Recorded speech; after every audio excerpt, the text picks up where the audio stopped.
सहना भवतु सहनौ भुनक्तु सह वीर्यं करवावहै तेजस्विनावधीतमस्तु मा विद्विषावहै। ॐ शान्ति शान्ति शान्ति। समस्त कल्याणि निरतं करुणानि नमामि चिन्मयं देवं तस्मै प्रविद्धि। I welcome you all with great love and great respect in this Bhagavad Gita discourses. हम 9वें अध्याय पे आए हैं. We'll chant from shloka number 6.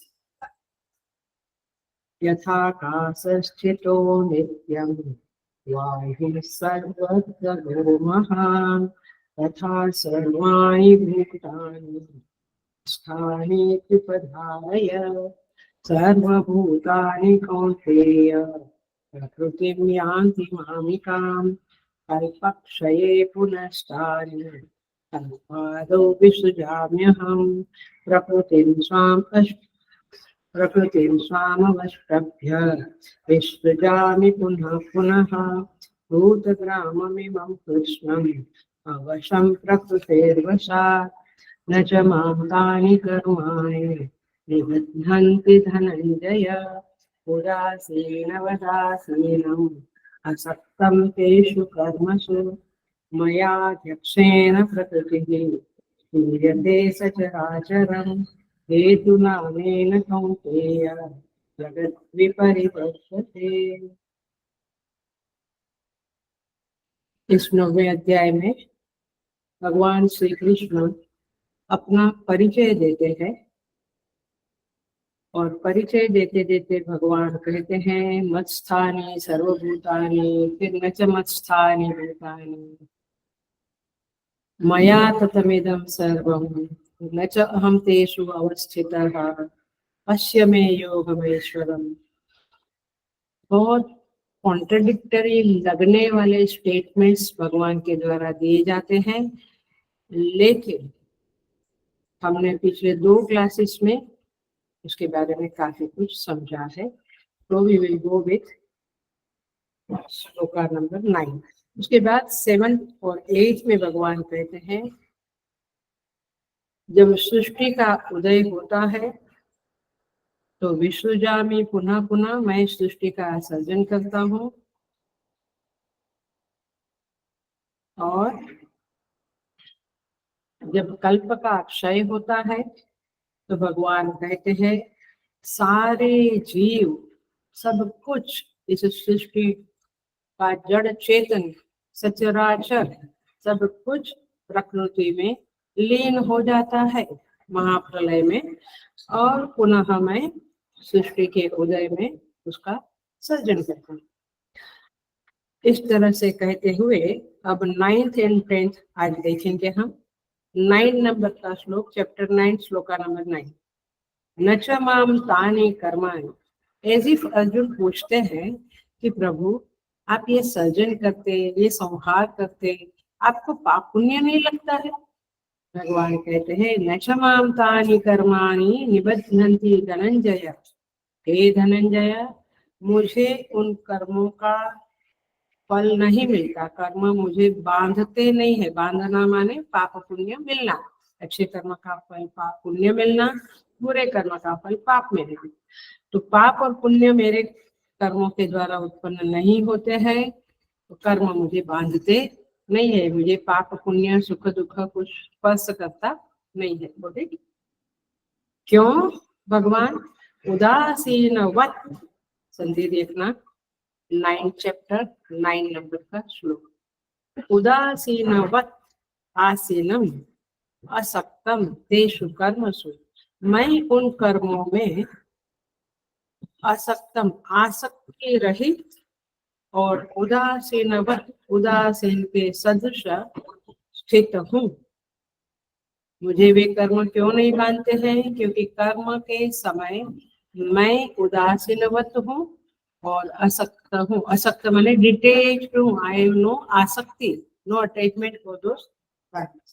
आइए देखते हैं।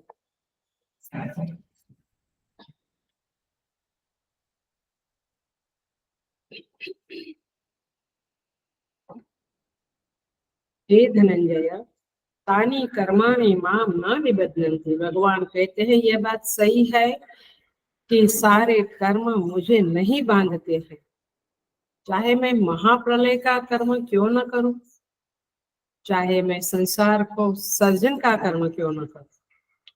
तो प्रभु, आपके लिए क्या अलग कानून है? कर्म सिद्धांत आपके लिए अलग है?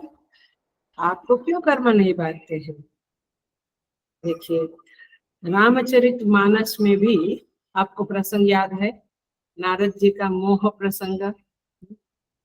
वो शादी करना था, भगवान मुझे सुंदर रूप दो, भगवान ने बंदर का मुख दिया और फिर वह राजकुमारी देखा भी नहीं उनकी तरफ।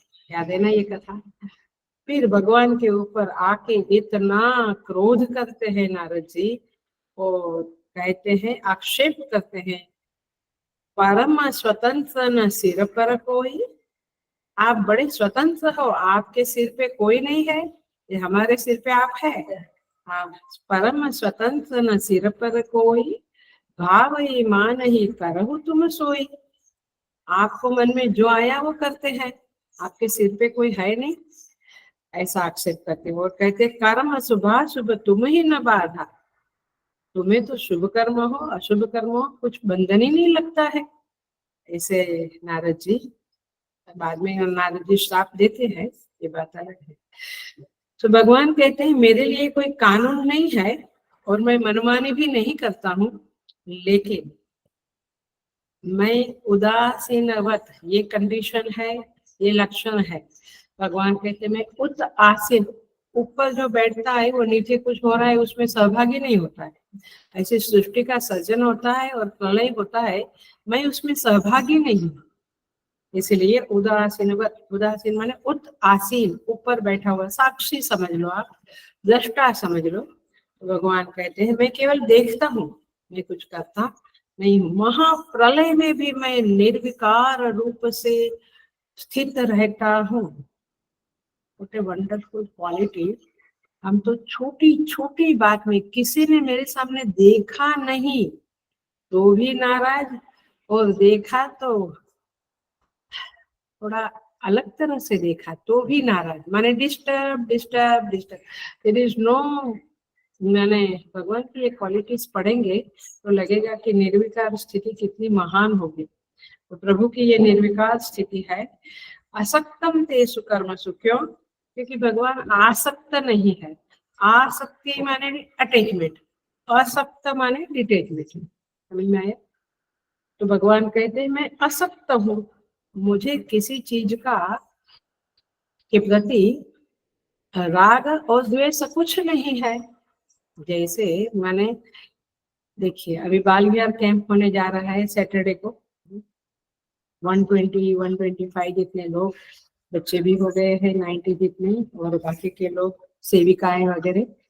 तो अभी ये प्रोग्राम है, उसमें कुछ इधर उधर हुआ तो डिस्टर्ब कौन होंगे? हम लोग होंगे, जो तुम लोग भी जो सेवा करने हैं, थोड़ा आप भी डिस्टर्ब हो गए, थोड़े हम लोग ज्यादा होंगे इंचार्ज लोग।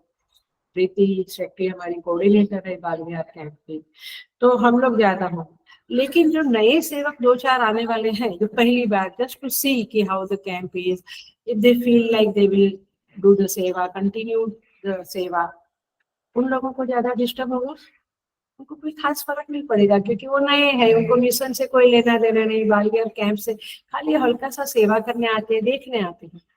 तो आसक्ति समझ में आता है? आसक्ति माना ऐसा नहीं कि कुछ चीजों को हम, जैसे अल्कोहल पीने की आसक्ति हो गई, वो एक बात है, परंतु आसक्ति माने डिस्टर्ब हो जाना, लाइक्स एंड डिसलाइक्स हमारे सर पे सवार हो जाना। ये like, I like this, I don't like this, strong हो जाना। अदरवाइज सिंपल लाइक डिसलाइक ठीक है, मुझे चाह पसंद है, कॉफी पसंद नहीं है, ठीक। लेकिन उसके कारण अन्याय होना या उसके पीछे पागल होना या दूसरों को तकलीफ देना, ये है राग द्वेष। भगवान कहते हैं मैं तो असक्त हूँ, मुझे कोई फर्क नहीं पड़ता, तुम्हारी दुनिया जहन्नम में जावे, तुम्हारी दुनिया में सुनामी आवे, तुम्हारी दुनिया में खुशियां आवे, आई एम डिटेच्ड। ओ, क्योंकि भगवान, बहुत सुंदर श्लोक है दोनों, 9th and 10th, आप लोगों को बहुत अच्छा लगेगा और कुछ सीखने को मिलेगा। जीवन कैसे जीना है इसकी टिप्स मिलेगी इन दोनों श्लोकों में। वैसे सारे श्लोकों में मिलती ही रहती है, बट मैं खास कहती हूँ ये detachment is a very great virtue. Detachment बहुत बड़ा एक सद्गुण है जो हमें जीवन में शांति देता है, इसलिए इसको अच्छे से सुनेंगे हम। तो भगवान कहते हैं असक्त, मैं असक्त हूँ, स्वभावस्तु प्रवर्तते, ये प्रकृति अपने स्वभाव के मुताबिक निवर्तन करती है, प्रवर्तन करती है, वो चलती रहती है, प्रकृति के द्वारा सब होता है। किसी को भ्रम हो जावे कि मैं इस सृष्टि का पालन करता हूँ, रक्षण करता हूँ, तो मेरी दृष्टि से मैं कुछ नहीं करता, मेरी दृष्टि से। तो कर्म सिद्धांत के अनुसार जगत में सबको फल मिलता रहता है, लेकिन यदि कोई, हेलो ध्यान से सुनना, यदि कोई मेरे जैसा असक्त डिटेच्ड हो जाता है, निर्लेप हो जाता है, तो फिर और उदासीन हो जाता है, तो उसे भी मेरे जैसे कर्म के फल नहीं मिलते। महात्मा लोग जो रियलाइज बीइंग है, उनको कोई फिक्र नहीं, अभी हमको हर कर्म में फिक्र, ये कर्म ठीक होगा, ये बोलना ठीक होगा, all the time we are tensed about karma. But महात्मा लोग बिंदास होते हैं क्योंकि उदासीन हो, असक्त हो, और इसीलिए यहाँ पे कहते हैं, भगवान कहते हैं कि मेरी बात छोड़ो, महात्मा लोग भी ऐसे निर्लेप और असक्त होंगे तो उन्हें भी कर्म का कोई लेप नहीं लगेगा, पाप पुण्य उनको भी नहीं लगेगा। चौथे अध्याय में देखो भगवान क्या कहते हैं, न माम कर्माणि लिम्पन्ति न मे कर्म फले स्पृहा इति माम यो विजानाति कर्मभिः न स बध्यते। भगवान कहते हैं मुझे कर्म का लेप नहीं लगता है और मुझे कर्म के फल में कोई स्पृहा भी नहीं है, आशा भी, होप्स भी नहीं है कि ये फल मिले, ये फल।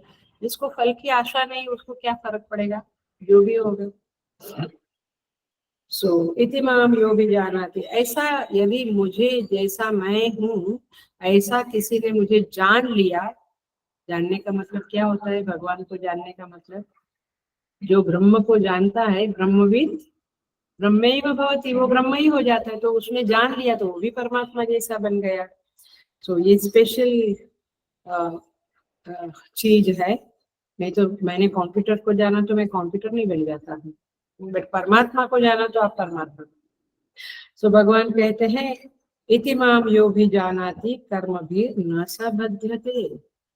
देखिए 5th चैप्टर में भगवान कहते हैं ब्रह्मण्याधाय कर्माणि संगम त्यक्त्वा करोति यः न स लिप्यते पापेन पद्म पत्र मीमांसा। जैसे कमल कीचड़ में रहने के बावजूद भी गंदा नहीं होता है, निर्लेप रहता है, वैसे मैं कर्म से निर्लेप रहता हूँ, मुझे पाप और पुण्य स्पर्श नहीं करते हैं।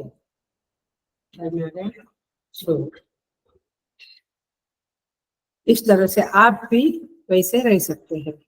तो ये कला है, ये कला, इसी को स्पिरिचुअलिटी बोलते हैं, इसी को अध्यात्म बोलते हैं। और यहीं से, इसी श्लोकों से हमें सीखना है कि हम कैसे निर्लेप रहे। करना सब परफेक्ट है, 100% जान दे के काम करना है, प्लानिंग करके काम करना है, लेकिन फल के संदर्भ में निर्लेप रहना है। देखिए इसका थोड़ा सा हम सोच लेते हैं। यदि आप व्यवहार में है और निर्लेप रहने की साधना करते हैं, उदासीन रहने की, तो एक नीति शास्त्र कहता है एक बात का ध्यान रखो। क्या बात है? शत्रु, रोग, पाप, अग्नि, स्वामी, सांप, ऐसे कुछ चीजें हैं, उसके प्रति कभी उदासीन मत रहो। रोग के प्रति उदासीन मत रहो, शत्रु के प्रति मत रहो, नहीं तो हो जाएगा अभी जैसा हुआ वैसा। आपको लगता है हाँ सब ठीक ही है, नो नो, शत्रु कब प्रबल हो जाए पता नहीं चलेगा आपको। इसलिए ये नीति शास्त्र, मुझे तो कभी कभी ऐसा लगता है कि जो राजा होते थे पहले के, वो भी गुरुकुल में पढ़कर शास्त्र, सारे शास्त्र पढ़कर, नीति शास्त्र, सारे पॉलिटिक्स, सब कुछ पढ़कर राजा बनते थे। अभी तो बड़ी मजेदार बातें हैं, है ना। ये पढ़कर करेंगे तो आप बढ़िया राजा बन सकते हैं, बढ़िया मंत्री बन सकते हैं, बढ़िया देश को लीड करने वाले नेता बन सकते हैं। सो यहाँ पे कहते हैं इसके प्रति उदासीन नहीं रहना चाहिए। तो व्यवहार में भी उदासीनता डेवलप जब हम करते हैं तो उसके भी एक नियम होते हैं, उसके मुताबिक करना चाहिए। ब्रह्म सूत्र में कहते हैं वैषम्य नैर्गुण्ये न सापेक्षत्वात्, माने भगवान में कोई नफरत या विषमता या निर्दयता नहीं है कि वो किसी को सुखी बनाता, किसी को दुखी बनाता, क्योंकि वो सर्जन करता है तो किसी को महल में जन्म देता, किसी को झोपड़ी में, ऐसा नहीं होता है। भगवान जो होते हैं वो जैसे निर्लेप है, माने वो कर्मफल दाता है फिर भी निर्लेप है। या how can he be like that? कर्मफल दाता है बट उसमें उनका कोई राग द्वेष नहीं है। तो क्या होता है, वो साधारण कारण है। असाधारण कारण तो बीज होता है, जैसे बीज में बीज डाला, करेला का डाला तो करेला बनेगा, पपीता का डाला तो पपीता बनेगा।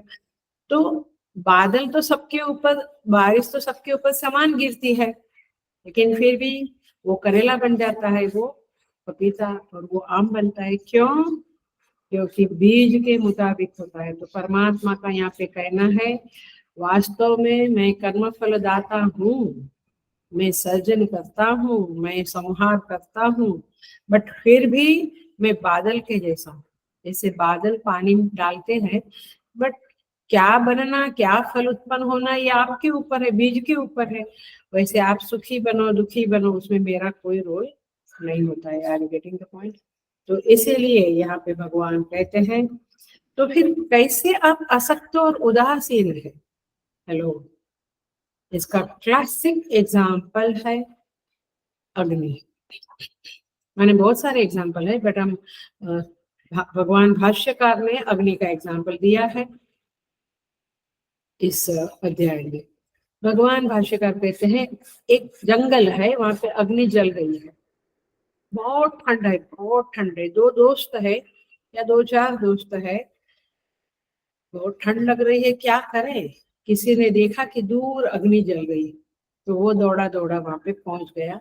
दूसरे लोग बोले अब जाने दो ना, ठंड में पड़े रहेंगे। तो अग्नि अग्नि ने एक आदमी जो उसके पास पहुंचा उसको गर्मी दी, ऐसा बोलेंगे। और दूसरे चार जो थे, जो आलसी थे, पड़े रहे, गए नहीं पास में, तो क्या बोलेंगे? अग्नि ने उन लोगों को गर्मी नहीं दी, तो अग्नि का दोष है। समझ में आ रहा है? ऐसे ही परमात्मा ने इसके ऊपर कृपा की, इसके ऊपर नहीं की। भगवान ने इसको महल में जन्म दिया, इसको झोपड़ी में, तो भगवान का दोष है? ये भगवान का स्वभाव है करुणा। आप उसकी करुणा को इन्वोक करना जान लोगे, उस कला को जान लोगे, आपको करुणा मिलेगी। आप नहीं जानोगे, पड़े रहोगे, आलसी बने रहोगे। आलसी का मतलब है खाओ पियो मौज करो। आप न शास्त्र पढ़ते, न जप तप करते, न मेडिटेशन करते, आपको कहाँ से अच्छी स्फुरणाएं होगी, कैसे ज्ञान की स्फुरणा होगी? सो तात्पर्य ये है, ये अग्नि का जैसे स्वभाव है, ऐसे परमात्मा स्वभाव से ही निर्लेप है, सच्चित आनंद स्वरूप है। और इसीलिए और एक एग्जाम्पल देते हैं शास्त्रों में, जैसे स्फटिक है, वो सफेद है, कलरलेस है, सफेद भी नहीं, कलरलेस है। थोड़ी दूरी पे एक लाल पुष्प रखा है, स्फटिक कैसा दिखने लगा? लाल। बट वास्तव में स्फटिक लाल बनता है। ऐसे परमात्मा में करुणा, ज्ञान, बहुत सारी चीजें है, लेकिन वास्तव में परमात्मा निर्विकार है, उसमें कुछ भी नहीं, केवल सच्चित आनंद स्वरूप है। और इसीलिए परमात्मा को कर्म बंधन नहीं करते हैं, क्योंकि वे वास्तव में कर्म करते ही नहीं है। अग्नि कर्म करती ही नहीं है। अग्नि गर्मी देती है, अग्नि गर्मी नहीं देती है। उन गर्मी देकर उसने उस आदमी को सुख दिया और गर्मी न देकर उन लोगों को दुखी रखा। ये हम उपचार मात्र से बोलते हैं, इसको उपचार बोलते हैं। वास्तव में अग्नि न गर्मी देती है ना देती है, कुछ भी नहीं। सो ये सृष्टि जो है, इसका मैं सृजन करता, मैं संहार करता, परमात्मा कहते। लेकिन नमाम कर्माणि निबध्नन्ति, मुझे तानि कर्माणि न निबध्नन्ति। स्वप्न दृष्टा के ऊपर सेम एग्जाम्पल है वेदांत में। तो स्वप्न दृष्टा के ऊपर स्वप्न अध्यस्त है, वह स्वप्न बुरा है अच्छा है, स्वप्न दृष्टा को कोई फर्क नहीं पड़ता। वैसे क्योंकि वो उससे असक्त है, उदासीनवत है। वो बना स्वप्न तो भी क्या, वो जागने के बाद उड़ गया तो भी क्या, अच्छा स्वप्न आया तो भी क्या, बुरा स्वप्न आया तो भी क्या। तो तात्पर्य ये है कि किस तरह से, ऐसे मायावी का भी एग्जाम्पल देते हैं, उसको अपनी माया से कोई फर्क नहीं पड़ता है। माया आपको बांध देती है, उसकी जो जादूगर लोग होते हैं उसका जादू आपको बांधते हैं, उसको खुद को नहीं बांधते। ऐसे परमात्मा को कर्म नहीं बांधते हैं। इतना कहने के बाद अब आगे भगवान सेम आप देखना, लाइन बिल्कुल सूत्र बिल्कुल अच्छी तरह से चल रहा है, माने लिंक में चल रहा है, संबंध में चल रहा है, संबंध है कंटिन्यूअस। अब भगवान कहते हैं अच्छा आपको कर्म नहीं बांधते हैं क्योंकि आप उदासीन है, असक्त है। तो फिर भगवान कहते हैं समझो मुझे क्यों नहीं बांधते हैं, क्योंकि इन रियलिटी वास्तव में मैं सृष्टि का सर्जन भी नहीं करता हूँ और संहार भी नहीं करता। हे प्रभु तो कौन करते हैं? भगवान कहते हैं मेरी प्रकृति करती है। आइए 10वें श्लोक में प्रवेश करते हैं। मयाध्यक्षेन प्रकृतिः सूयते सचराचरम् हेतुनानेन कौन्तेय जगद्विपरिवर्तते। भगवान कहते हैं हे अर्जुन, कौन्तेय माने हे अर्जुन, मया अध्यक्षेन, मेरी अध्यक्षता में, माने मेरे मुझ अधिष्ठान की सन्निधि में, सकाश से, ये राइट वर्ड है, प्रकृति ही सचराचरम सूयते। ये प्रकृति इस चराचर जगत को जन्म देती है। प्रसूति शब्द है ना, सूयते। ये प्रकृति सारे जगत को सर्जन करती है, रचती है, रचना करती है। हेतुना अनेन कौन्तेय, अनेन हेतुना, इस हेतु से जगत विपरिवर्तते, जगत में ये संसार चक्र घूमता रहता। माया रूढ़ानी यंत्रारूढ़ानी माया, माने एक यंत्र जैसे घूमता है ऐसे सारे जीव चराचर जगत इस माया के चक्र में घूमता रहता। आइए समझे, मतलब ये हुआ भगवान कहते हैं वास्तव में जगत का सर्जन तो प्रकृति ही करती है, उसके गर्भ से ही सारा जगत निकलता है। ये त्रिगुणात्मिका प्रकृति ही प्रसव करती है। तो प्रभु आपकी माने चेतन की भूमिका क्या है ये तो बताइए। भगवान कहते हैं मया अध्यक्ष, मैं अध्यक्ष रूप में रहता। अध्यक्ष माने अधि अक्ष, अक्ष माने देखना, इक्षते अधि ऊपरी, इक्षते ये इसका मीनिंग है। अधि माने ऊपर, इक्षते माने देखना।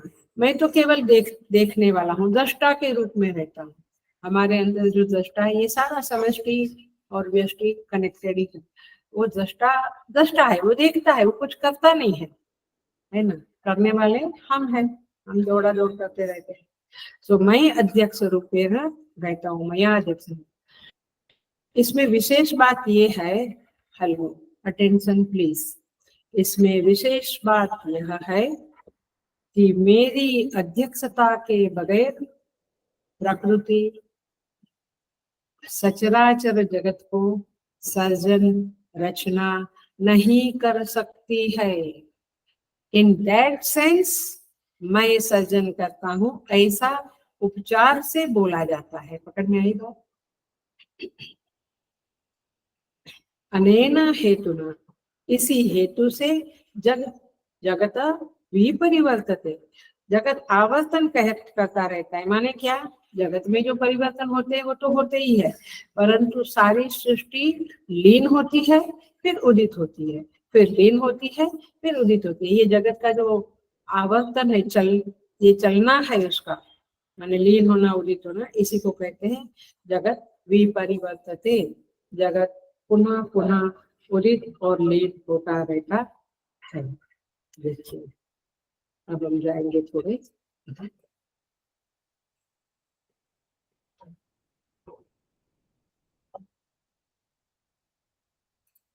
डिटेल में जाएंगे। तो परमात्मा ने पिछले श्लोकों में 8वें अध्याय में भी सृष्टि की 2 अवस्था का उल्लेख किया। एक है व्यक्तावस्था और एक है अव्यक्तावस्था। याद है? तो व्यक्त होती है, अव्यक्त होती है, ये सृष्टि का स्वभाव है। अब कब अव्यक्त होती है? तो ब्रह्मा जी के रात्रि के समय में संहार हो जाता है, सृष्टि सो जाती है। फिर ब्रह्मा जी जब जागते हैं, ब्रह्मा जी का दिन शुरू होता है, तो सृष्टि व्यक्त होती है। तो एक कल्प में सृष्टि अव्यक्त होती है, उसको एक कल्प लगता है। मैंने एक कल्प के बाद सृष्टि अव्यक्त होती है, जब ब्रह्मा जी की रात शुरू होती है। एक कल्प के बाद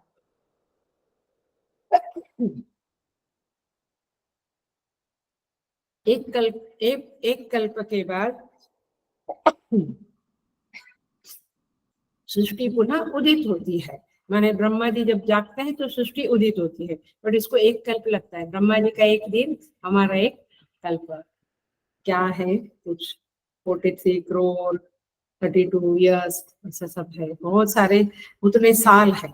एक चैप्टर में डिटेल हमने देखा।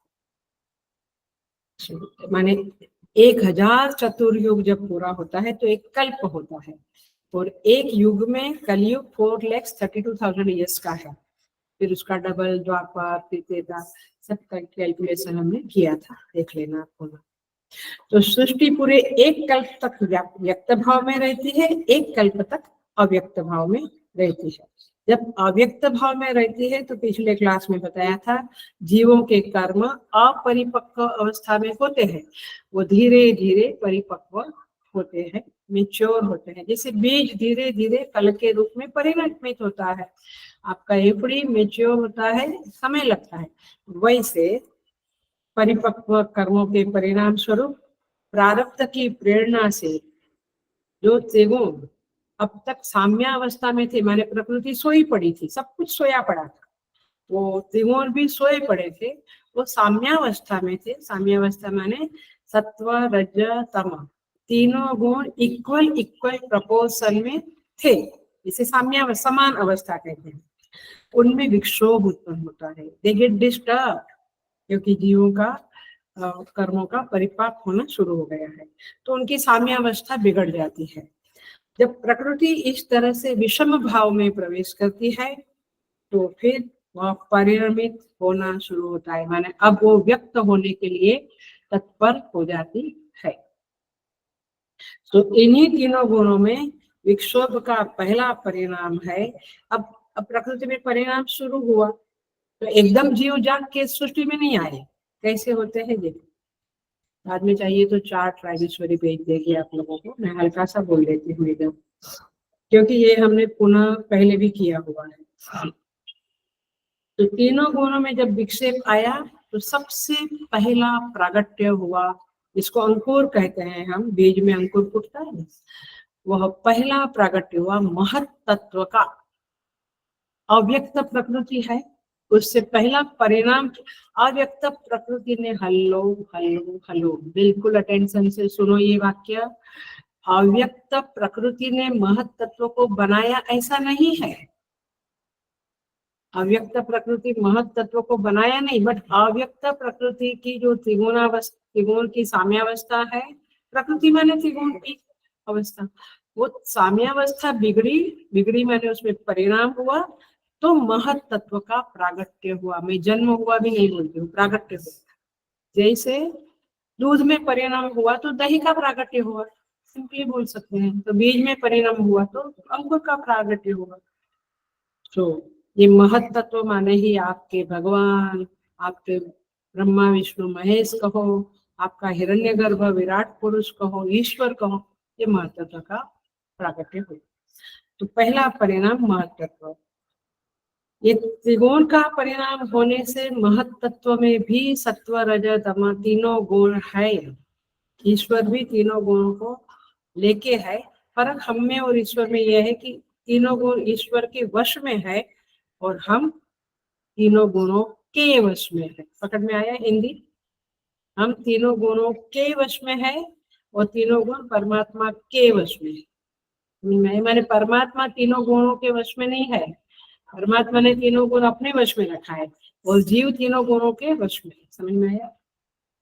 तो महत तत्व में भी तीनों गुण है। और जैसे प्रकृति, दूसरी बात, हेलो, दो बात है। प्रकृति चेतन से अधिष्ठित है, चेतन की अधिष्ठानता में प्रकृति रहती है, माया अध्यस्त है ना। वैसे ये महत तत्व भी चेतन की अधिष्ठानता में है, यानी निर्गुण निराकार चेतन जो है, निर्विशेष चेतन में ये सविशेष चेतन रहता है, माने महत तत्व रहता है। तो जैसे चेतन में सत्ता, स्फूर्ति और प्रियता है, माने सच्चित आनंद है, वैसे महत तत्व भी सच्चित आनंद स्वरूप है। इसलिए हम भगवान को कहते हैं सच्चिदानंद भगवान की जय। क्या बोलते हैं हम? कृष्णाय वासुदेवाय प्रणत क्लेशनाशाय श्री कृष्णाय वयम सच्चिदानंद रूपाय विश्वोत्पत्त्यादि हेतवे तापत्रय विनाशाय श्री कृष्णाय वयम नमः। तो कृष्ण कौन है? सच्चिदानंद रूपाय, श्रीमद् भागवत का ये श्लोक। चेतन से अधिष्ठित होने के कारण उसमें सच्चित आनंद है, ये तीनों लक्षण है। सो इस तरह से महत तत्व का जन्म हुआ, सॉरी जन्म नहीं हुआ, प्रागट्य हुआ, परिणाम हुआ प्रकृति में महत तत्व का। अब महत तत्व में भी परिणाम आया तो उससे क्या प्रकट हुआ? अहंकार। पिछले क्लास में भी कहा था सोमवार को, भूमिरा को नलो वायु, है ना। अहंकार बना, माने महत तत्व के परिणाम स्वरूप अहंकार बना, माने उसमें परिणाम की प्रक्रिया हुई और अहंकार बना, अहंकार प्रकट हुआ। अहंकार में भी तीनों गुण है, तत्व रजत तम, और उनमें भी सत्ता, स्फूर्ति और प्रियता है। अब उस अहंकार से पंच महाभूत प्रकट हुए, माने अहंकार में परिणाम हुआ तो सूक्ष्म तन्मात्रा, उसको तन्मात्रा कहते हैं, पंच महाभूत प्रकट हुए। कैसे? अहंकार से आकाश बना, आकाश से वायु, वायु से, वायु का परिणाम क्या है? अग्नि, अग्नि का परिणाम जल, जल का परिणाम पृथ्वी। ये पांच सूक्ष्म पंच महाभूत प्रकट हुए, मैंने बने, परिणाम स्वरूप बने। ये सभी भी त्रिगुणात्मक है। ये पंच महाभूत, सूक्ष्म पांच पंच महाभूत में भी त्रिगुण है, क्योंकि वो परंपरा से आए ना। जैसे आप लोग कहते हैं ना, ये बच्चा बिल्कुल दादाजी जैसा या परदादा जैसा लगता है, वो जीन्स आते हैं, हेरिडेटरी जो भी बोलो। तो ये इस तरह से ये पंचभूत भी त्रिगुणात्मक है और पूर्व पूर्व कारण भूत के गुण कार्यभूत में अनुगत होते जाते हैं। माने पृथ्वी के गुण, पृथ्वी का जो कार्य है उसमें अनुगत होगा, जल का जल में, वायु का वायु में। इस तरह से ये सारे कार्य, जब ये पंच महाभूत कारण है, उससे सारा जगत बना है। पूरे जगत में हमें पंच महाभूत का पसारा दिखता है, परंतु ये सूक्ष्म पंच महाभूत में जो गुण है वो जगत में भी आते हैं, मैंने त्रिगुणात्मक जगत बन गया, ऐसा हम कहेंगे। तो ये परिणाम हुआ। और फिर इस त्रिगुणात्मक, इस पंच महाभूत, सूक्ष्म पंच महाभूत से प्रक्रिया होकर स्थूल पंच महाभूत बने, इसकी भी एक प्रक्रिया है। तो इस तरह से प्रकृति का अनंत विस्तार हो गया, बुद्धि में चिंतन, बुद्धि अचिंत्य हो जाती है, चिंतन कर ही नहीं सकती है, इतना ज्यादा परिणाम हो गया। और वेदांत ग्रंथों में इसका वर्णन है। इसका चार्ट भी मैंने पहले दिया था, चाहिए तो वापस कोई पूछेगा तो हम वापस ग्रुप में डाल सकते हैं। मन, बुद्धि, इंद्रियां सब हमने समझा है कि पंच महाभूत के सात्विक अंश से अंतःकरण बना, सब कुछ कर्मेंद्रिया, इंद्रियां बनी, ये सब हमने बताया है। तो ये प्रकृति का परिणाम हुआ, हम उसमें अंदर बहुत नहीं जाएंगे। अब सांख्य दर्शन में इसी तरह से माना जाता है, बट इसको शब्द दिया है प्रकृति, फिर दूसरा शब्द है प्रकृति विकृति, फिर तीसरा शब्द है विकृति, and this is the end. इसके बाद उनके सांख्य योग में कोई परिणाम होता नहीं है। हल्का सा बताया, थोड़े फर्क है, इसलिए दर्शन भी, फिलोसॉफी भी अलग हो जाती है तो जीव जगत और ईश्वर के ऊपर ही सारी फिलोसॉफी, बट थोड़ा थोड़ा उनका सिद्धांत बदल जाता है। अब क्या हुआ, इस तरह से सब परिणाम हुआ, सारी सृष्टि बन गई, शरीर बन गए, जड़, वृक्ष, पहाड़, नदियां, समुद्र, सब कुछ बन गए। अब एक कल्प पूरा हुआ, अब क्या हुआ, अब वापस प्रकृति में सब कुछ लीन होना लगा। तो कैसे लीन होने लगे, सेम वे में, जैसे हमारी श्रोतेंद्रिय, जब बच्चा गर्भ में होता है तो श्रोतेंद्रिय पहले होती है, फिर उसके बाद स्पर्शेंद्रिय, फिर शब्द, स्पर्श, रूप, फिर जिह्वा माने और फिर ज्ञान इंद्रिय, ऐसे इंद्रियों की उत्पत्ति होती है।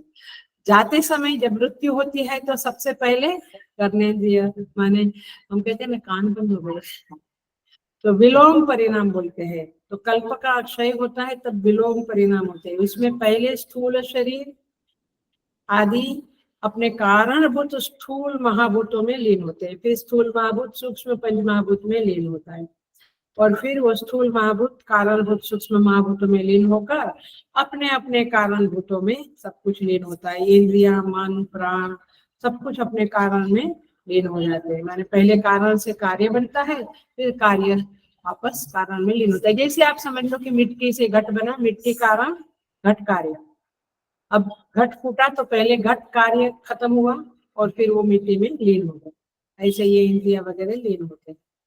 तो ये चक्र चलता रहता है, बोर नहीं होता है, एक का एक उसमें हम घूमते रहते, but we are not fed up, that is the आश्चर्य। मैं कहती हूँ ना, मेरे साथ ब्रह्मचारी जी थे, वो कहते थे रोज सुबह वो तो एक ही टाइम खाते हैं, आप अभी तो एक ही टाइम खाते थे, पहले 2 टाइम खाते थे, काफी सालों से एक ही टाइम खाते, बोलते खा खा के थक गया। मतलब तभी सोचने को होता है कि हम ये जिंदगी में आके वापस मृत्यु, वापस जन्म, पुनरपि जननम पुनरपि, हम थकते क्यों नहीं है, ये माया का खेल है। सो त्रिगुण, हाँ, फिर अव्यक्त में सब कुछ लीन हो गया, फिर त्रिगुण की साम्यावस्था हो गई, फिर अव्यक्त प्रकृति अलोन रह गई और कुछ नहीं, फिर अव्यक्त प्रकृति भी चेतन में सो जाती है। तो इस तरह से ये घटना घटती है, और ये घटना सुषुप्ति में भी घटती है और समाधि में भी घटती है। देखिए, वेद व्यास जी ने श्रीमद् भागवत में लिखा है, नारद जी जब जाते हैं और पूछते हैं कि सब कुछ मुझे पता है, मैंने मुझे सारे वेद ही सब कुछ मुझे मालूम है, फिर भी मेरे अंदर दुख नहीं जाता है। तो सनक सनकादि उन्हें कहते हैं कि तुम समाधि ना अनुस्मर, आप समाधि में जाओ और अनुस्मर, आप मूल को याद करो। तो फिर वे समाधि लगाकर प्रकृति की सारी चेष्टाओं को, सारे रहस्यों को जान लेते हैं। तो समाधि में जाने से ये सारी प्रक्रिया आपको दिख जाती है। तो तात्पर्य ये हुआ कि ऐसा नहीं है कि ये हवा की बातें हैं। जो महापुरुष समाधि लगाते हैं, जिनको समाधि लगती है, वे लोग प्रकृति के इस रहस्य को समाधि में देख लेते हैं, जान लेते हैं। आपको छोटे लेवल पे बात करनी है तो आपकी सुषुप्ति को देख लो, सुषुप्ति वैसी ही है, लीन होते हैं आप। तभी क्या लीन होता है, पहले आपका मन मन लीन होता है, फिर इंद्रिया थोड़ी या इंद्रिया मन, फिर शरीर एक निश्चेष्ट जैसा पड़ा रहता है। इसलिए सोया हुआ आदमी वो धर्मशाला में सब एक साथ लाइन में सो जाते हैं, याद है? पूरी गद्दियां बिछी हुई होती है धड़ाधड़ लाइन में। अभी तो हमें 2 बेड वाला रूम चाहिए, 2 बेडरूम 3 बेड, 2 बेड में भी अटैच बाथ। एनीवे, तो वो जो लाइन में सो जाते थे तो किसी की लात किसी के सर पे लग जाती थी तो बोलते अरे जाने दे, सोया है। तो ये अव्यक्त अवस्था हमें पता है। ये हल्का सा एग्जाम्पल है, समाधि में सब कुछ प्रकृति के रहस्य खुलते हैं, बट ये जो चक्र है लीन होना उदित होना, लीन होना उदित होना, ये हमें मालूम पड़ता है हमारे ही, हम जाग जाते हैं सुषुप्ति से तो ये उदित हो गया। इस तरह से चलता रहता है। और यहाँ पे कहते हैं ये सब चलता है, ये किसके संदर्भ, किसकी अधिष्ठानता में? मयाध्यक्षेण प्रकृति सूयते, ये उदित होना लीन होना ये चक्र चला मेरी अध्यक्षता में। भगवान की अधिष्ठानता में ये प्रकृति ये सारा तमाशा करती है। इसको स्थूल बुद्धि वाले लोग ना समझ सकते हैं, समझ नहीं सकते हैं। इसीलिए गोस्वामी तुलसीदास जी महाराज ने उनके रामचरितमानस के उत्तर कांड में लिखा है कि प्रकृति एक नटी के समान है, नर्तकी के समान है, डांसर। प्रकृति माने डांस क्या है उसका? तीनों गुणों का जो आवर्तन चलता रहता है वो उसका डांस चलता है, चाहे भांगड़ा कहो कथक कहो, चलता रहता है। तीनों गुणों का विवर्तन ही प्रकृति का नर्तन है। प्रकृति मानो आत्म चैतन्य की सेवा करती है। ये उसकी सेवा। डांस क्यों करते हैं? जो हम लोग प्रोग्राम देखने जाते हैं डांस का वगैरह, तो वो सेवा है एक प्रकार की, वो लोगों को मनोरंजन देते हैं। मूवी में भी देखो या नाटक में या ये जो होते हैं डांस प्रोग्राम्स कहीं पर भी। सो आत्म चैतन्य की सेवा करती है। गोस्वामी जी इस अर्थ में लिखते हैं, सोदासी रघुवीर कई, सोदासी रघुवीर कई, रघुपति की वो दासी है। समुझे मिथ्या सोपी, यदि अधिष्ठान का ज्ञान हो जावे तो मिथ्या हो जाती है। राम जी का ज्ञान हो गया तो दासी को कौन पकड़ेगा? राम जी को ही पकड़ेगा। तो अधिष्ठान का ज्ञान हो जाने पर ये माया नर्तकी जो दासी के समान ये सारे जगत का आवर्तन निवर्तन करती रहती है, वो हमारे लिए मिथ्या हो जाती है। जो महात्मा को रियलाइजेशन होता है उनके लिए जगत मिथ्या है। अब समझा क्यों? क्योंकि उनको ये दासी का खेल है, इसमें क्या देखना है। और अपरोक्ष रूप से अधिष्ठान का ज्ञान न हो, नहीं हुआ अपरोक्ष रूप से अधिष्ठान का, अभी परोक्ष रूप से तो हम लोगों को सबको हो रहा है, एक अधिष्ठान है, एक जगत रूपी ये तमाशा आवर्तन उदित होना लीन होना चलता रहता है, और ये माया या प्रकृति इसको करती रहती है। ये सब हमें परोक्ष ज्ञान हुआ, अपरोक्ष ज्ञान नहीं हुआ। अपरोक्ष ज्ञान नहीं होता है अधिष्ठान का, तो फिर आपको समझना पड़ेगा वो दासी है, वो सेवा करती। सो इस तरह से आपको समझना पड़ेगा। तो इन शॉर्ट यह चेतन जो है वो निष्क्रिय है, निर्विकार है, कूटस्थ अधिष्ठान के रूप में दृग मात्र है, दृष्टा मात्र है, संवित मात्र है, चित्त मात्र है, चित्त शक्ति है। वह पुरुष माने वह चित्त तत्व है। वह पुरुष बिना किसी प्रकार की चेष्टा किए अधिष्ठान होने के नाते समूची सृष्टि का कारण है। अब समझा, भगवान कारण है इस सृष्टि का। कैसे? अधिष्ठान के नाते, करते बरते कुछ नहीं है, इसलिए उनको कारण संज्ञा दी जाती है। क्योंकि उनके बिना कुछ भी नहीं हो सकता है। उसका इन सब के साथ अविनाभाव है। ये वेदांत का शब्द है, अविनाभाव। अधिष्ठान न हो तो किसी चीज की कल्पना भी नहीं की जा सकती है। इसीलिए मयाध्यक्षेण प्रकृति सूयते सचराचरम। हमने देखा प्रकृति सूयते, माने कैसे प्रसव होता है, महतत्व, अहंकार, पंचभूत वो देखा, मायाध्यक्षेण शब्द भी आपने समझा। अब भगवान कहते अनेन हेतुना जगत विपरिवर्तते, माने भगवान कहते मेरी भूमिका है कि मैं प्रकृति का अधिष्ठान हूँ और सत्ता शून्य जो प्रकृति है वो मेरे ऊपर आश्रित है। मैंने प्रकृति की स्वयं की कोई सत्ता ही नहीं है। जैसे हमने मंडे की क्लास में बहुत बार ये सब बातें करी थी, आज फिर वो एंगल से नहीं देखते हैं, बट याद करा दो। जैसे सर्प की सत्ता रज्जु की सत्ता के कारण है, इस तरह से जगत की सत्ता ये प्रकृति जो सूयते करती है वह मेरे ऊपर आश्रित है, मेरी अधिष्ठानता में ही वह सृजन करती है। अनेन हेतुना इस प्रक्रिया से जगत विपरिवर्तित, जगत में परिवर्तन होता रहता है, व्यक्त से अव्यक्त, अव्यक्त से व्यक्त। अब देखते हैं, ये सब होते हुए भी मुझे कर्म के बंधन, मैं पिछले श्लोक से कनेक्ट कर रही थी, ना निबंधन्ति, ये सर्वार्थ कारिणी प्रकृति वास्तव में सब कुछ करती है, लेकिन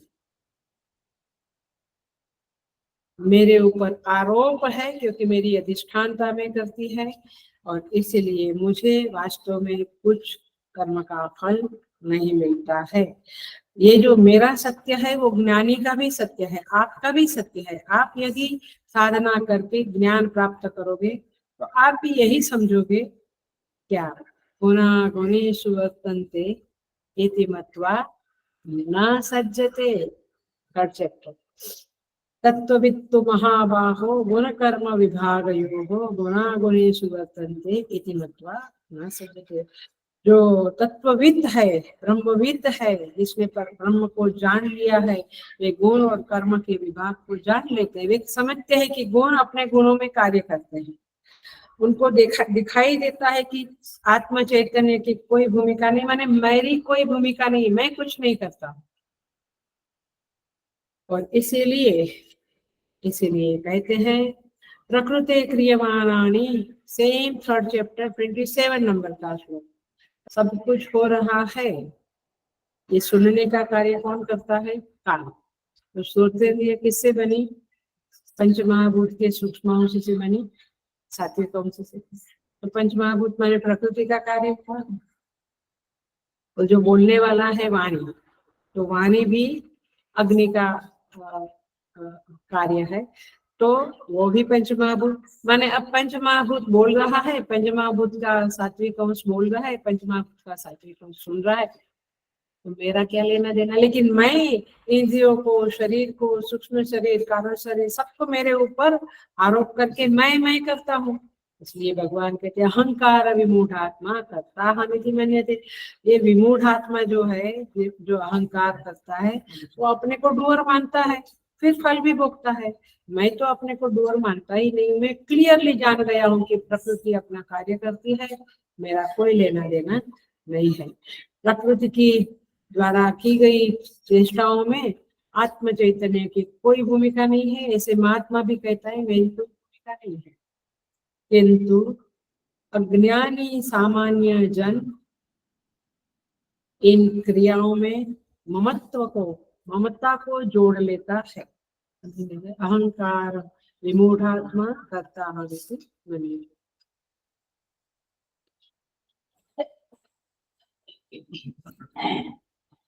चूंकि वह कर्मों को अपने ऊपर ओढ़ लेता है, गुणों को, इंद्रियों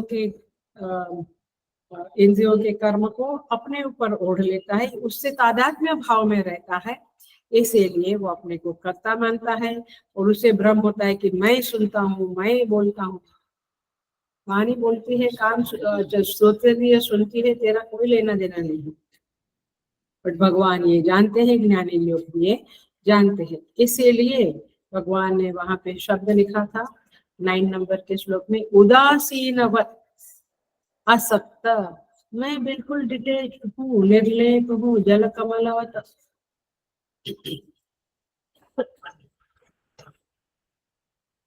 प्रकृति सारी चेष्टाओं के लिए उत्तरदायी है, मैं निर्विकार निष्क्रिय चेतन हूँ, इसलिए मुझे न निबध्नन्ति। अब भगवान कहते हैं इस बात को आप ठीक से समझ लो, प्रकृति ही सब कुछ करता रहता है, मैं कुछ करता रहता नहीं हूँ। तो प्रकृति को आप समझो, प्रकृति का परिचय आप करो। और भगवान हमें प्रकृति का परिचय कराते हैं। भगवान कहते हैं प्रकृति ही वास्तव में सृष्टि का सर्जन करती है, लेकिन चूंकि मेरी अधिष्ठानता में करती है, इसलिए मैं विश्वजामी पुनः पुनः अहम ऐसा बोलता हूँ। परमात्मा इस सृष्टि का सृष्टा न होते हुए भी सृष्टा कहलाता है। ओनली बिकॉज प्रकृति इज डिपेंडिंग ऑन, आश्रित है। इस वाक्य को बोलने में कोई दिक्कत नहीं है, केवल इसका अभिप्राय समझना पड़ेगा। प्रकृति तो ऐसी चीज है, ध्यान से सुनना, जरा गहरा पॉइंट है। प्रकृति ऐसी चीज है जिसको किसी कर्ता की जरूरत नहीं होती है। हमारा कर्तृत्व नहीं है तो भी शरीर की प्रकृति अपना कर्तव्य करती है। हाली तुम कह देते कि मैंने ये किया, मैंने ये किया, ब्लड सर्कुलेशन, डाइजेशन, विसर्जन, अपने आप सब कुछ होता रहता है। शरीर की प्रकृति अपना कार्य करती है, लेकिन हम कहते हैं अहम कर्ता। अग्नि की प्रकृति, अग्नि को आप गर्म करते हो क्या? अग्नि की प्रकृति है गर्म, दाहकता, वो अपने प्रकृति के अनुसार व्यवहार करती है, उसमें अग्नि अपने को कर्ता नहीं मानती है। औषधि की प्रकृति, औषधि ने आपके रोग को ठीक किया, लेकिन हम उसका तरफ नजर न डाल के मैंने औषधि ली, मैं ठीक, माने मैं अहम करता हम। भगवान कहते हैं वेरी क्लासिक टुकड़ा है, इसको याद रख ले तो काफी डिटेचमेंट जीवन में आ जाएगा। स्वभाव वस्तु प्रवर्तते। भगवान कहते हैं इस सृष्टि में सब कुछ, सारी प्रकृति अपने अपने स्वभाव के मुताबिक प्रवर्तन कर रही है, और एक दूसरे के अंदर अंतर क्रियाएं भी हो रही है, जुड़ती है, संयोग होता है, उसका वियोग होता है, और उसको कराने वाला कर्म है, वो कर्म भी प्रकृति का ही कार्य है। मैं करता हूँ, मैं करता, तेरा हाथ करता है, पैर करता है, तू क्या करता है? स्वभाव में भी अंतर क्रिया होती है। देखिए परिणाम होता है, उसको कार्य बोलते हैं। तो हम कहते हैं मुझे फल मिला। देखो चावल है, अग्नि है, जल है, तीनों एक प्रकृति के ही अंश है, प्रकृति का ही तत्व है। और इन तीनों का एक विशेष प्रकार से संयोग होता है तो चावल बन जाता है। ये चावल मैंने बनाया, आ रहा है आपको? ये थोड़ी गहराई ख्याल में आ रही है? इसलिए ये समझ लिया, इस रहस्य को समझ लिया तो स्वभाव वस्तु प्रवृत्ति, मैं कहती हूँ ये स्वभाव वस्तु प्रवृत्ति मंत्र ही हो जाना चाहिए हमारा। श्री राम जय राम जय जय राम तो है मंत्र, बट स्वभाव वस्तु प्रवर्तते, ओके, ये इसका स्वभाव है, ये बन गए, तीनों का संयोग हुआ तो ये बना, किसी का वियोग हुआ तो कुछ बना। तो ये प्रकृति से ही सारा संसार चल रहा है। अब चावल की जगह पे पत्थर रखेंगे तो नहीं बनेगा चावल। तो प्रकृति अपने स्वभाव के अनुसार सब करती रहती है, आपको कुछ करना नहीं है, बट फिर भी आप अहम कर्ता मानते हैं। और इसीलिए भगवान तो नहीं मानते, इसलिए भगवान कहते हैं सृष्टि की रचना में मेरी कोई भूमिका नहीं है, मेरी केवल इतनी भूमिका है कि मैं अधिष्ठान रूप में हूँ। तो असंख्य प्रक्रियाएं चल रही है संसार में, कल्प पूरा होने तक चलती रहती है। ये विराट लीला पर ध्यान देंगे तो हम उदासीनवत हो जाएंगे, असक्त हो जाएंगे, क्योंकि हमें समझ में आएगा कि my dear myself, you have no role, तुम कुछ कर सकने की औकात वाले नहीं हो, ये सब प्रकृति की देन है, हाथ पैर आंख सब मिला है और ये लोग कर्म कर रहे हैं। व्हाई यू आर टेकिंग वो, गुजराती में नरसिंह मेहता की एक सुंदर भजन कहो, कविता कहो, कहते हैं वो बैलगाड़ी का एग्जाम्पल है ना, कि बैलगाड़ी पड़ी है एक जगह पे, कुत्ता सोया है उसके नीचे क्योंकि धूप है बाहर, तो उसको तो बैलगाड़ी ने छाया दी, लेकिन जब बैलगाड़ी चलने लगी तो क्या बोलता है, शकटनो अखिल ब्रह्मांड मा एक तू श्री हरि, सकटनो एक तू श्री हरि, जूझवे रूपे अनंत भासे। लेकिन वो सकट नो भारजम श्याम स्वान तान है। सकट माने बैलगाड़ी, वो बैलगाड़ी चलती है, नीचे वो स्वान माने कुत्ता चलता है, उसको लगता है मैं ही बैलगाड़ी चलाता हूँ, बैलगाड़ी का पूरा भार मेरे ऊपर। भैया तेरे को तो बैलगाड़ी छाया दे रही है, वो सेफ्टी दे रही है, बाहर कहीं जाता तो एक्सीडेंट हो जाता। धीरे धीरे बैलगाड़ी के ऐसे ही हम परमात्मा के आश्रय में, छाया में हम जी रहे हैं, मस्त पैकी श्वास ले रहे हैं, अनाज दे रहे हैं भगवान प्रकृति, हम अच्छे से हमारा जीवन यापन हो रहा है। लेकिन हमको लगता है सब प्रोजेक्ट हम कर रहे हैं, ये सब भार मेरे ऊपर है। क्या क्या मैंने बहुत संत लोगों की कविताएं बहुत सुंदर होती है। शकट नो भार स्वान तान। सो तात्पर्य ये है कि जगत चल रहा है, प्रकृति अपना कार्य कर रही है, आप दृष्टा होकर जीना सीख लो, और ये अननेसेसरी अटैचमेंट मत रखो, असक्त हो जाओ। परमेश्वर कहते हैं प्रपंच का अनंत विस्तार असल में केवल प्रकृति का विस्तार है, उसके द्वारा रचित विस्तार है, मैं केवल उसका अधिष्ठान हूँ। प्रकृति सत्ता शून्य है, मैं उसे सत्ता देता हूँ। फिर भी भगवान कहते हैं कुछ लोग भगवान को मनुष्य रूप में मानते हैं। देखिए भगवान क्या कहते हैं, भगवान कहते हैं मया अध्यक्षेण प्रकृति ही सूयते। जरा सा इसको लाइटर सेंस में थोड़ा सा देखते हैं।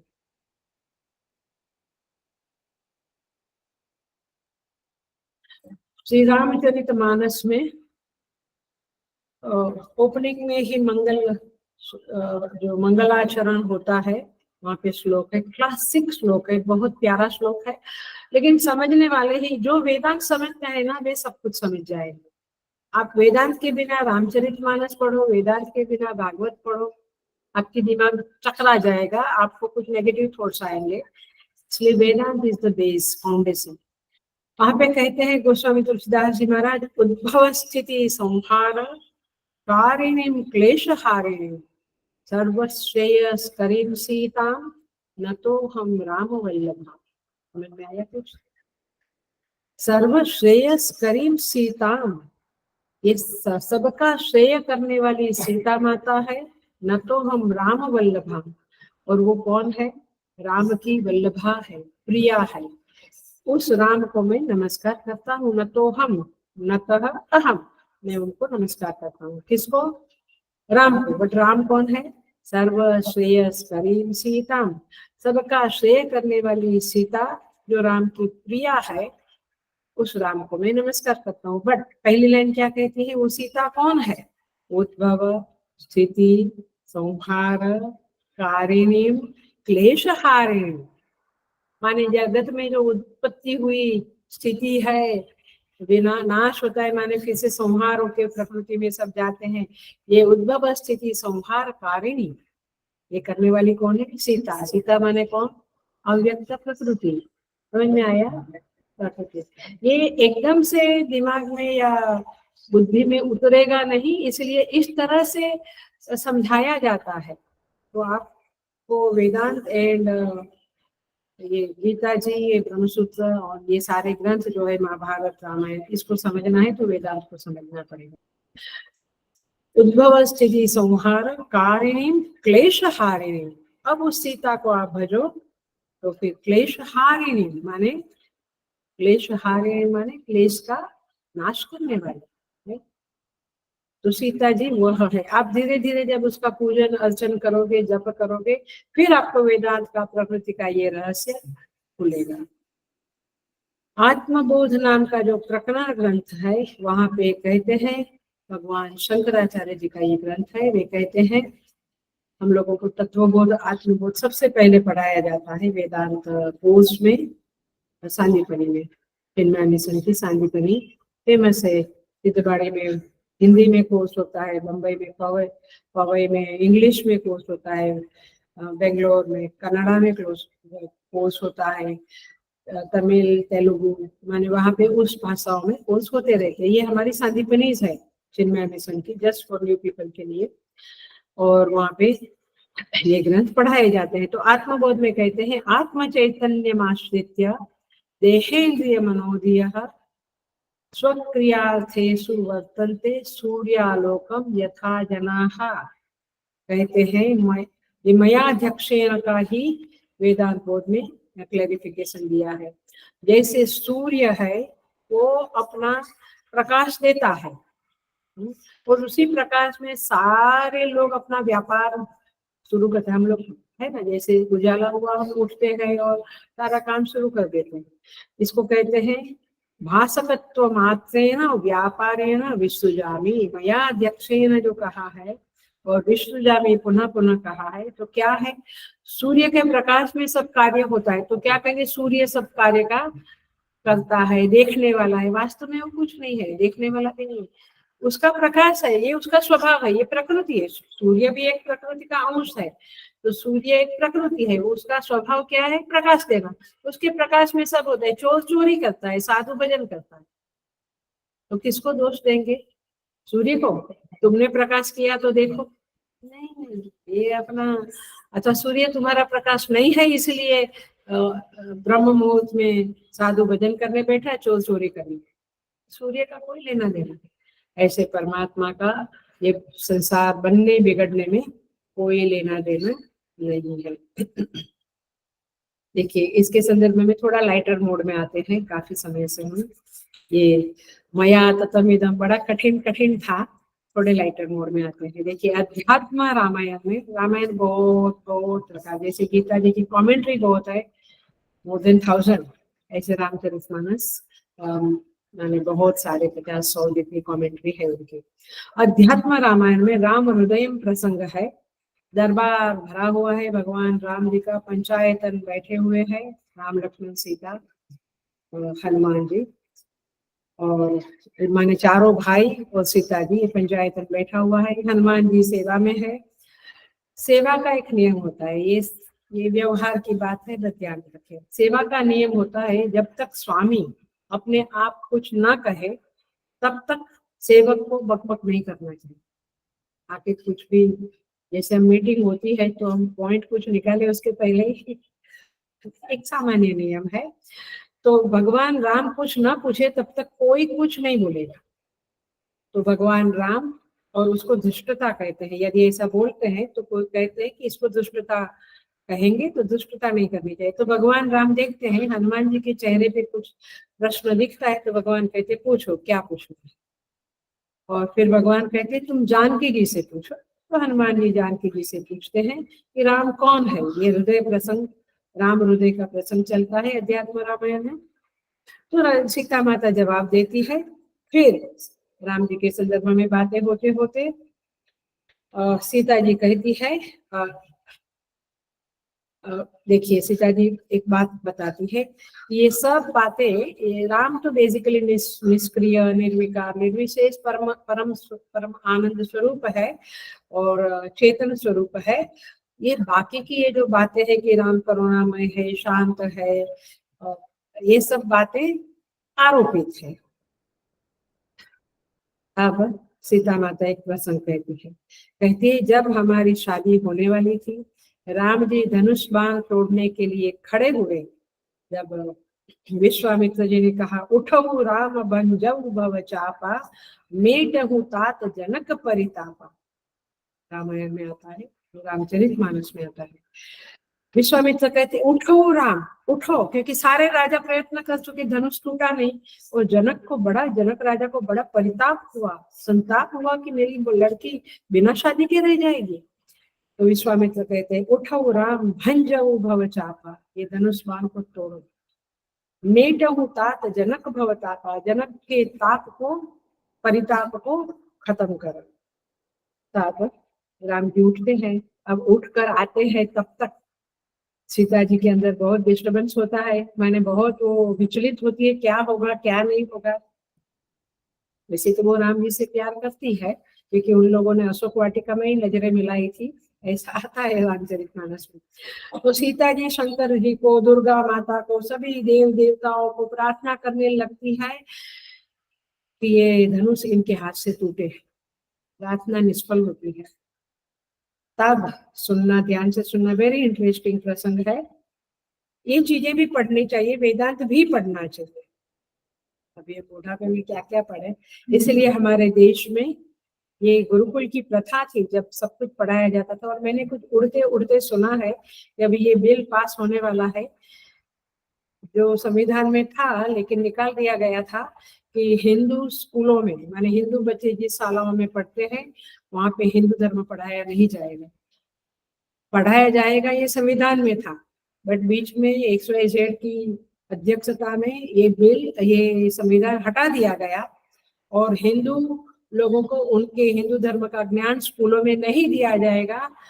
तो ये रूल आ गया था। अब वापस प्रधानमंत्री के द्वारा और कैबिनेट के द्वारा ये बिल पास होने को जा रहा है। We also pray for that, we really pray. ये बहुत काम की चीज है, इसलिए आप बोलेंगे पॉलिटिक्स वाली बात है, बट ये हमारे धर्म वाली भी बात है। इसलिए करुणा से दिल में बहुत आक्रोश है, संताप है, दुख है, इसलिए कह रही हूँ कि हम प्रार्थना करें कि ये बिल पास हो जाए। इज गोइंग टू, मैंने ये बिल पास होने के लिए प्रस्तुत होने वाला है, क्योंकि वो बिल में ऐसा भी था कि इस्लामी क्रिश्चियनिटी की स्कूलों में उनका धर्म पढ़ाया जाए। ये कैसा विचित्र था, और हम कैसे नामर्द थे। मुझे लगता है कि कैसे हमारे पीढ़ी वाले नामर्द थे कि कोई कुछ आवाज नहीं उठा सके। और ये कहा जाता था कि हिंदू मंदिरों का पैसा गवर्नमेंट में जाएगा, सरकार में। बहुत विचित्र अन्याय थे सारे। अब ये बिल प्रस्तुत होने जा रहा है कि हिंदू स्कूलों में हिंदू धर्म पढ़ाया जाएगा, माने गीता इत्यादि। तो हम सब प्रार्थना करें, दिल से प्रार्थना करें। देखो सीता जी ने प्रार्थना किया, प्रसंग ये चल रहा है, बट अचानक याद आया कि ये व्हाट्सएप भी आया और मुझे कुछ हायर अथॉरिटी के लोगों के द्वारा भी ये बातें पता चली है, तो आपसे शेयर किया मैंने। तो सीता जी अब जाकर धनुष देव को ही प्रार्थना करती, धनुष्य को ही प्रार्थना करती है। क्या कहती है? शिव धनुष मानकर तुम्हें मैंने अभिषेक किया है। वो धनुष तो सीता जी का खिलौना था, पता है ना, ऐसी सब बातें आती। शिव धनुष, बट तुम शिव के धनुष होकर के मैंने तुम्हें अभिषेक किया है, चंदन कुमकुम अक्षता लगाया है, दिया किया है, अगरबत्ती धूप किया है तुम्हारे सामने, मैंने तुम्हारी पूजा की है। अब संकट काल में तुम मेरी सहायता करो। जिस देवता की हम पूजा करते हैं उसी से तो हम कहेंगे ना कि मेरा संकट है, आप मुझे सहायता करो, दूसरे को नहीं कहेंगे। तो संकट काल में तुम मेरी सहायता करो, तुम हल्के हो जाओ। क्या? यू बिकम लाइटर, लघु हो जाओ। और वह धनुष हल्का हो जाता है और राम जी धनुष को तोड़ते हैं, मैंने धनुष पे प्रत्यंचा लगाकर। तो वास्तव में, हेलो, मूल बात नहीं भूलना, मैंने प्रकृति सूयते, प्रकृति ही सब कुछ करती है, मैं तो निष्क्रिय निश्चेष्ट हूँ। तो वास्तव में जानकी जी की कृपा थी, तब जाकर धनुष टूटा और यश भगवान को मिला। तो हम भगवान को यश देते हैं, प्रकृति को हम, प्रकृति की लीला रहस्य को हम जानते ही नहीं है। तो हम कहते हैं मुझे भगवान को जानना है, I want to realise God. But भगवान कहते हैं जरा मेरी प्रकृति के बारे में मैं जो बता रहा हूँ उसे सुन लो माय डियर, क्योंकि प्रकृति को समझोगे तो मुझे समझ जाओगे कि मैं कुछ करता नहीं हूँ, प्रकृति ही सब कुछ करती है। ये एग्जाम्पल देकर हमारे महान कवि लोग, वाल्मीकि जी, तुलसीदास जी महाराज और सभी महान आचार्य लोग छोटे छोटे प्रसंग देकर हमारी बुद्धि में कुछ प्रकाश डालने की कोशिश करते हैं कि प्रकृति के रहस्य को भी समझो। हम साइकोलॉजी समझने की कोशिश करते हैं, हम टीवी देखते हैं, बट हमें उसमें से ये समझना है कि कैसे मन की लीला कैसे चलती है, ये शरीर कैसे चलते हैं, कैसे बीमार होते हैं, ये पेड़ पौधे ये कम होने लगे हैं, ये बारिश गिरती है, सुनामी, ये सब कैसे होता है। ये प्रकृति की लीला को समझते समझते हम परमेश्वर को समझ जाएंगे। तो तात्पर्य ये है कि इस तरह से मया अध्यक्षेन प्रकृति ही सूयते सचराचरम, प्रकृति ही सब कुछ चलाती है, उसके द्वारा ही सब होता है। लास्ट एग्जाम्पल देती हूँ। केनोपनिषद का भाष्य दो तरह से चलता है, पदभाष्य और वाक्य भाष्य। तो केनोपनिषद आएगा तो देखेंगे, अभी तो तैत्तरीय उपनिषद फ्राइडे को चल रहा है। केने, उसमें केनोपनिषद में आता है, केने शितम पतति प्रेषितम मनः केन प्राण प्रथमा प्रैति युक्तः केने सितां वाचमिमां वदन्ति चक्षुश्रोत्रम कौ देवो युनक्ति। इसके द्वारा ये मन अपने विषय की तरफ जाता है। हम तो कहते हैं कि मैं तो सोचा भी नहीं था, मन किधर का किधर गया, किसके द्वारा? तो कहते परमात्मा के द्वारा। लेकिन देखो इसका रहस्य समझो। भगवान भाष्यकार ने वहां पे एग्जाम्पल दिया है कि राजा जो होता है उसकी बहुत रक्षा करनी होती है, ही शुड बी सिक्योर। तो नित्य चिकित्सा के अधिष्ठाता चकोर पक्षी को राजा के सामने बिठाया जाता है पिंजरे में, और राजा का जो खाना होता है, भोजन होता है, उस समय में पक्षी का पिंजरा वहां लाया जाता है। जब राजा भोजन करता है तो यदि उसमें विष मिला हुआ है तो उसे देखकर पक्षी का रंग, माने वो विष मिला हुआ है तो पक्षी के आंख का रंग बदल जाता है, विष नहीं मिला हुआ है तो पक्षी के आंख का रंग बदलेगा नहीं, फिर राजा उस भोजन को करेगा। तो ये परीक्षा के लिए चकोर पक्षी को सामने रख देते हैं, और विष मिश्रित अन्न को देखकर चकोर की आंखों का रंग बदल जाता है।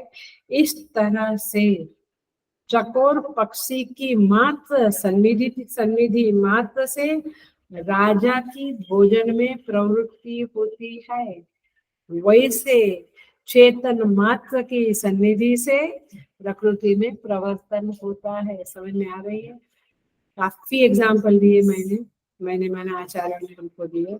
आई think now it is your time to think, to do मनन, चिंतन, मंथन। और इसके लिए चेतन कुछ नहीं करता है, चकोर पक्षी के द्वारा उसकी प्रवृत्ति होती है। तो इस तरह से मया अध्यक्षेण प्रकृति ही श्रूयते सचराचरम, इस श्लोक को हमने अनेक तरह से समझने की कोशिश की। हम आगे जाएंगे जहाँ पे कहेंगे कि भगवान को लोग, ऐसे महान परमेश्वर को लोग मनुष्य रूप से मानते हैं, क्या कारण है? अवजानन्ति मां मूढ़ाः, यहाँ पे भगवान अगले श्लोक में कहेंगे, 11वें नंबर के श्लोक में, जिसको हम अगले सोमवार को देखेंगे। ओम पूर्णमिदं पूर्णात् पूर्णमुदच्यते पूर्णस्य पूर्णमादाय पूर्णमेवावशिष्यते। ओम शांति शांति शांति। हरि ओम। श्री गुरुभ्यो नमः। हरि ओम।